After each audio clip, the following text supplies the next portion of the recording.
पण याच्यात तुम्हाला काय समजलं नाही? कोणाच्या लक्षात बसलं नाही काय नाही ते विचारून घ्या. हे बा ही 15 जे 15ची पिशवी अशी तुम्हाला देताना तीच दिली जाईल. ती फोल्ड करायची. मग कितीची येईल ती? 15 बाय 14. 15. हे 15ची येईल. आता ही 15ची आली इथून फोल्ड गेली. आणि ही जी आहे ही तुम्हाला 14ची दिली जाईल. 15ची घ्यायची शिलाई जाऊन 14. हा. नाही तर तू 1 इंचाचा त्यांचा गोंधळ नाही. बरोबर आहे. 15ची घ्यायची शिवून दोन्ही बाजूने शिलाई गेली 15ची. 14ची आली पाहिजे. 1 इंच आणि इकडनं 4.5 घ्यायचं, इकडनं 4.5 घ्यायचं.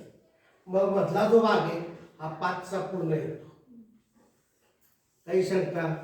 मोजून घ्यायचं. परत- मोजून आणि मग परत पुन्हा विचार. घ्यायच्या आणि पुन्हा करून आणि मग शिलाई मारायला घ्यायची. बस